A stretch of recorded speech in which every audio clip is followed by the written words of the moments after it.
Here, what up, everybody? So Samoa Joe is back with WWE. He made his return tonight on NXT, becoming the new muscle, if you will, the new enforcer of William Regal and the brand. Now, I didn't watch the entire show. This is not going to be a full in-depth review. I'm sorry. I was at work, but I did catch the segment where William Regal was in the ring. And if you remember, during TakeOver at the end, he talked about he's been with the brand for 7 years or so, and it's now time for change. And everyone were making the speculation, oh, William Regal is leaving.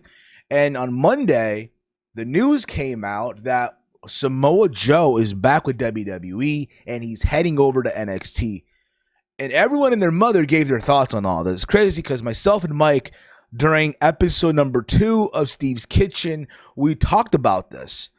And there's a lot of people that were criticizing Samoa Joe for going back to WWE, even though, yes, they did release him and all that stuff. And I gave my thoughts on that. I'm going to say here again, Samoa Joe is the smartest man in the room at the end of the day. Samoa Joe is in his 40s. He is not the person that he once was. He's no longer in his prime. Let's just tell it like it is. Let's tell it like it is. And if you're Samoa Joe, you look at what's going on and you realize that, hey, yo, you're injury prone. At the end of the day, your best years are behind you. Are you really going to go back on the independent scene and really kill yourself at your age? Or are you going to take the bag, if you will, and go back to WWE, even if it's NXT? Yes, Triple H was behind the whole situation of bringing back Samoa Joe to NXT. At the end of the day, I feel like Samoa Joe, and you may think I'm being a nut hugger for this shit, and no, I'm not. Samoa Joe, I really felt like made the smart decision at the end of the fucking day. So there's that. And again, you have the right to your point of view. If you want to say that, hey, he sold out, he should have gone here, this and that. Maybe you're upset that Samoa Joe is not going to wrestle in your local independent promotion that only fills up 100 people. Just saying, on a Saturday night at the high school or the rec center. It is what it is. But the show opened up with William Regal talking about his experience in NXT, how he started off as an announcer, right? He called the first TakeOver event, and he got emotional. You see it in his eyes. He was crying how NXT went from being developmental to selling out arenas across the country to going international. And then you can see the tears coming down his eye. He was crying. And out came Karrion Kross, the NXT champion, who did successfully defend his title in that fatal 5-way on Sunday. And he's like, why are you crying? And again, you think of William Regal over the years, he was always this tough guy. And the fact that you're seeing him crying now is just, wow, this is crazy. Then again, I'm going to say this right now. You look at the history of the general managers, right? I put William Regal number 2 as the best GMs in the history of WWE. To me, number 1 is Teddy Long. Holla, holla, holla player. But that's just my opinion. And if you're in the UK, you may think it's Regal, but it is what it is. So all this is happening. He's like, Kross is like TikTok and this whatnot. And then out comes Samoa Joe. They play the music. Everyone goes crazy, right? In the CWC. My question is, where was this energy on Sunday when all the fucks that were in the CWC had their hands in their fucking pockets? They literally had their fucking hands in their fucking pockets watching the show.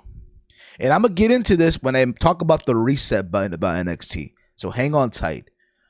So Joe comes out, and William Regal literally right off the jump offers him the position of being the new general manager of NXT. And Joe declines. He's like, you've been here for 7 years or so. You turned NXT into this international phenomenon. Yes, even in my time, I gave you hell. But there's always been that respect. So he wants to basically put some order to NXT along with William Regal. And he gets right into the face of Karrion Kross. And then later, and that was cool too. It was awesome. Like, okay. Regal said to listen, if this is going to be the case, just to know you're not a competitor. You're not going to touch anybody unless you're physically provoked. So they basically went the Stone Cold Steve Austin 2003 route where he couldn't touch anybody unless he was provoked. And there was that stare down with Karrion Kross. He told him, why are you still in the ring, TikTok young champion? Later on in the night, you see him choking out Adam Cole. And there was that. And again, I'm cool with this. I'm cool with it. At the end of the day, listen, NXT at the end of the day needs to hit that reset button.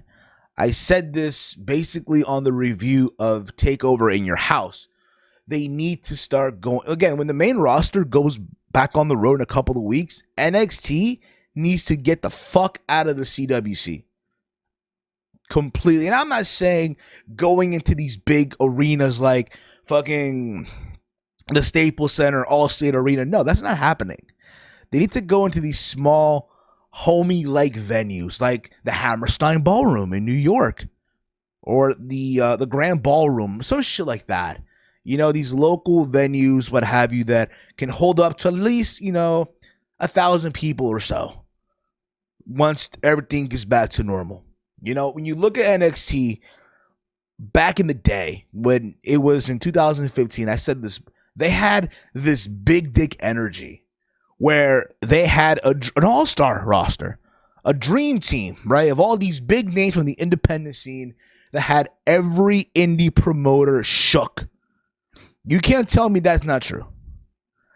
Granted, the talent today is not bad. They're not bad talent. There's stars there. Don't get me the fuck wrong. But you look at the name value, the standard goes from here to here at the end of the day. I'm not saying these guys are terrible. No, by no means at all. They just don't have that name value like they were in 2015 when they did take over Brooklyn 1. But when it's all said and done, with Samoa Joe being there, even in this capacity, I'm fine with it. Yes, there were this stare downs today with Johnny Gargano, with Pete Dunne. Do I think Joe's going to wrestle eventually? Yes. Is it going to be right away? No, but you're going to build up to it. You're going to build up to it. And I'm fine with that. Let's give it time, people. Give it fucking time. But with Samoa Joe being back, shut up and take my money. It's cool. I know a lot of people still are upset that he's not all elite. People are upset that he's not going to wrestle at the local independent show that fills up to 150 people. Nah, Bubba. It's not happening, bro. Calm the fuck down. At the end of the day, Samoa Joe is making the fucking bag. You can't be mad at that. Cannot be fucking mad at that. But give me your thoughts in the comment threads below. I really do want to hear what you got to say. Follow me on Twitter and Instagram at HeelSteven. I'll be back probably Thursday with my predictions for Hell in a Cell. So keep your eyes peeled for that. And I might do a review on Monday for episode 3 of Steve's Kitchen. So again, hit the subscribe button. Follow me on Twitter, social media. Comment down below. Hate, comment, and subscribe. Till next time, y'all. I'm Steve. And I'll see y'all next time. Peace out, dorks.